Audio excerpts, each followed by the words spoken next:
थोड़ा ध्यान दीजिएगा। भगवान शिव के मंदिर में जब भी प्रसाद चढ़ाएं, शिव के मंदिर में जब भी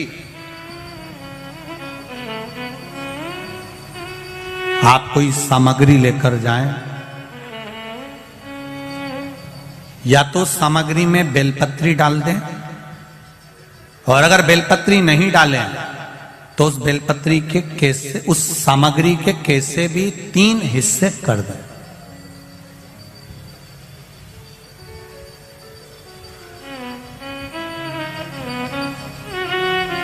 शिव महापुराण की कथा कर रही है, एक भाव वर्णन किया है।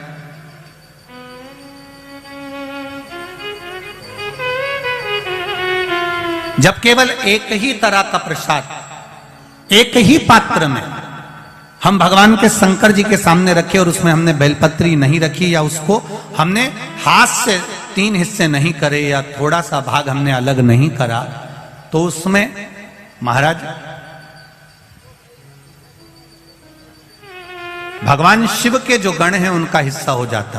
पहला चंदेश्वर का, दूसरा चंदाशु का, तीसरा चंडाली का,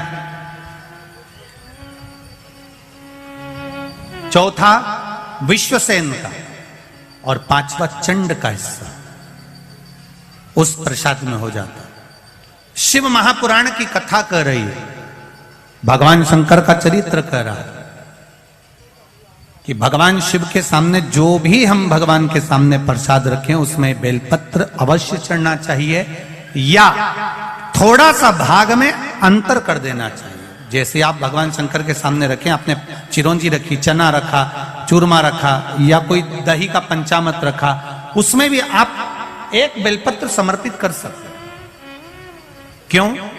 बेलपत्र उसमें डाल देने से या भाग विभाजन कर देने से भगवान शंकर के गणों का जो हिस्सा है वो हिस्सा नहीं रहता, फिर आप उसको ले जाकर अपने भाग के अनुसार उसको प्रयोग में ले सकते हैं, आप उसको पा सकते हैं।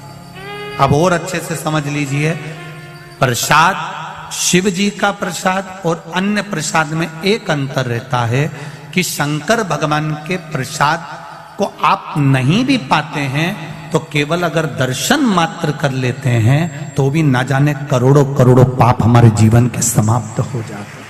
केवल दर्शन मात्र, केवल मात्र दर्शन।